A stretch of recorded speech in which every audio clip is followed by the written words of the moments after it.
Networks have greatly changed our lives. On one hand, they bring us closer and help us stay connected all the time. But on the other hand, they can lead to horrifying consequences. While some may dismiss these concerns as paranoia, there are those who are well acquainted with the dark side of social networks. And today, we will witness a story that will expose their true danger. I will tell you about the infamous case of Takahiro Shiraishi, a Japanese man who used Twitter to commit heinous crimes, leaving behind 9 innocent victims. This story will remind you that social networks are not always what they seem, and we must always remain vigilant when using them. Autumn 2017, the city of Zama in Japan. A 23-year-old girl named Eiko Tamura disappears without a trace. For 2 long days, her family receives no news, no calls, no messages, no notes.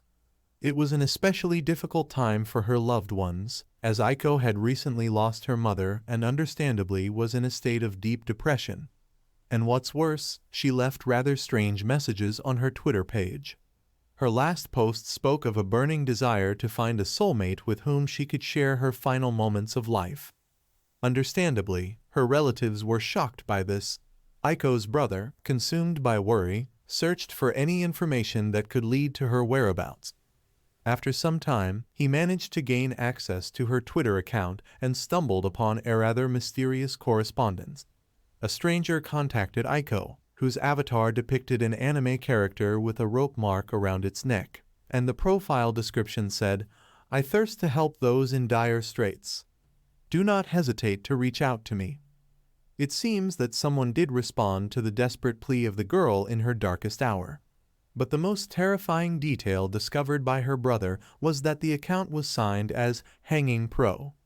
Along with the avatar depicting a rope mark around the neck and Eiko's disappearance, the family became even more worried.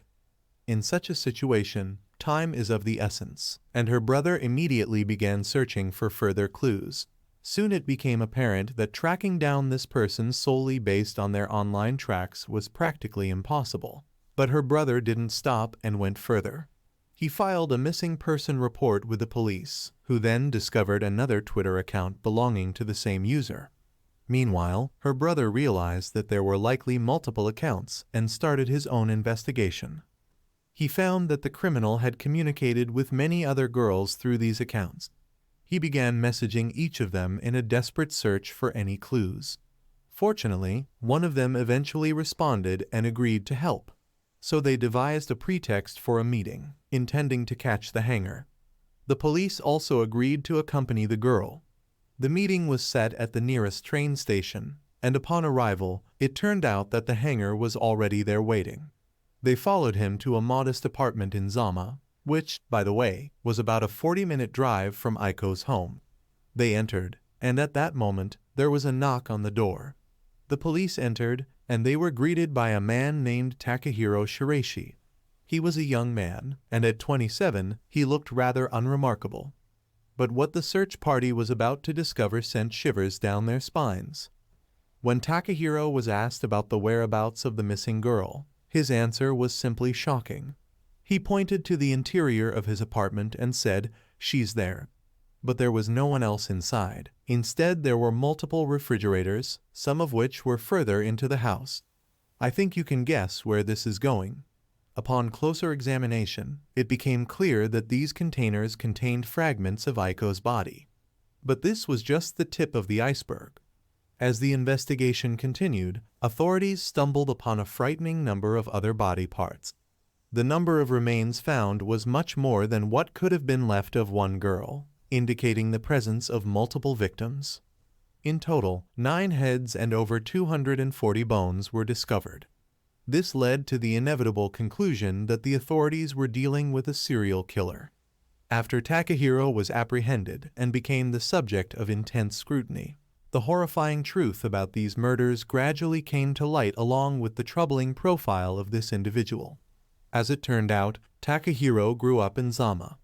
Like many criminals before him, he was known to his neighbors as a cheerful, kind, and polite person.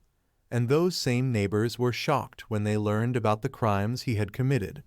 Someone who knew him as a child even described him as a quiet kid who knew how to interact politely with neighbors. and now it just sounds ironic. For some reason, every criminal and serial killer in such stories seems extremely friendly and kind to neighbors and other people, as if they all followed the same path in honing their social skills. But once, even as a child, Shiraishi demonstrated strange behavior that could have been a warning of what was to come.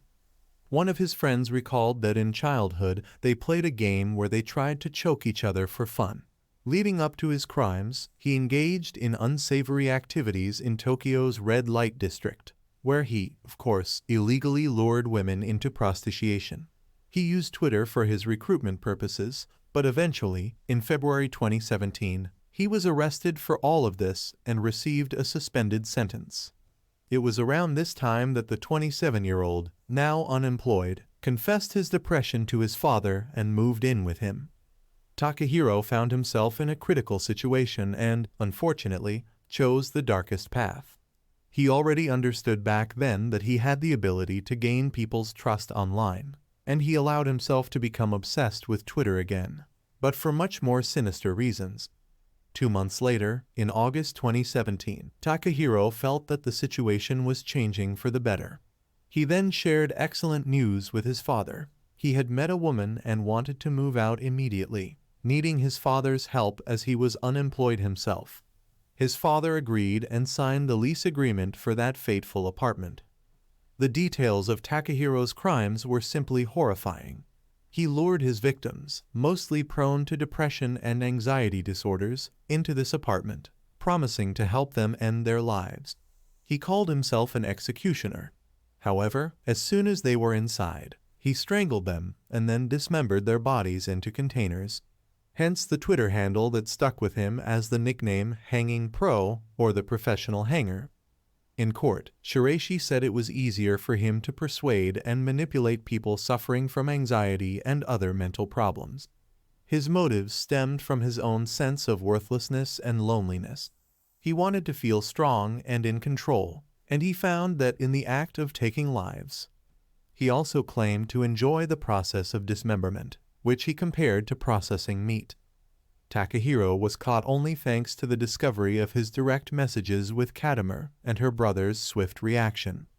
In the end, he was found guilty of all 9 crimes and sentenced to death. His tweets targeted people struggling with emotional problems, looking for someone to talk to.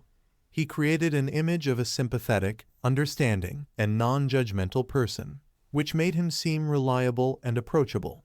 Unfortunately, this personality was just a facade that Takahiro used to lure vulnerable women into his apartment, where he committed atrocious acts. His use of social media to find victims complicated the police's task in tracking him down, as he could hide behind multiple anonymous accounts. When news of Shiraishi's monstrous crimes spread, it shook Japanese society and vividly demonstrated the dark side of social media, where vulnerable people seeking support can become victims of sick individuals. The case became a sensation in the media. Newspapers spread rumors of possible cannibalism by Shiraishi and the existence of an extensive library of photographs of his victims. Most media outlets tried to conceal the identities of the victims, but eventually their names became known. The trial of Shiraishi was a grim event, attended by the families of his victims. They heard horrifying details about the final moments of their loved ones' lives. For example, 21-year-old Mizuki Miura became his first victim. He met her online when he needed money to move into that apartment, and he convinced the girl to lend him money. Then he invited her again to discuss repayment, and, as you understand, after that, Mizuki was never seen again. It turned out he strangled her with a rope and, of course, kept the money. Around the same time, he met another girl, Kureha Ishihara. 5 days after the incident with Mizuki, he persuaded Kureha to come to him, and the outcome was the same, strangulation with a rope. Just 2 days later, he dealt with 20-year-old Shogo Nishinaka. The young man told his mother he was going to a concert, but instead, he went to hang out with Takahiro. This time, the hanger deliberately chose a boy, thinking that if he only pursued girls, it would reveal his connection to the male gender. The outcome, by the way, was also strangulation with a rope. And we've only looked at 4 cases. And remember, There were 9 victims in total. The courtroom was filled with a palpable sense of grief, anger, and disbelief as Qureshi coldly recounted his crimes, showing no remorse or sympathy for his victims.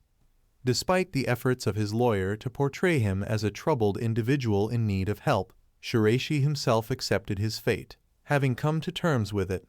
He admitted his guilt and expressed readiness to face the consequences of his actions, even if it meant the death penalty. And he also apologized to the families of his victims.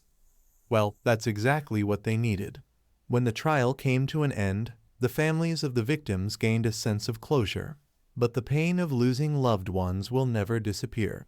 They had to live with the knowledge that their daughters, sisters became victims of a monster who used social media to prey on vulnerable people. Twitter quickly responded to this event by promptly updating its rules. Twitter's CEO, Jack Dorsey, acknowledged the seriousness of the situation and stated that it was necessary to ensure a safer use of the platform.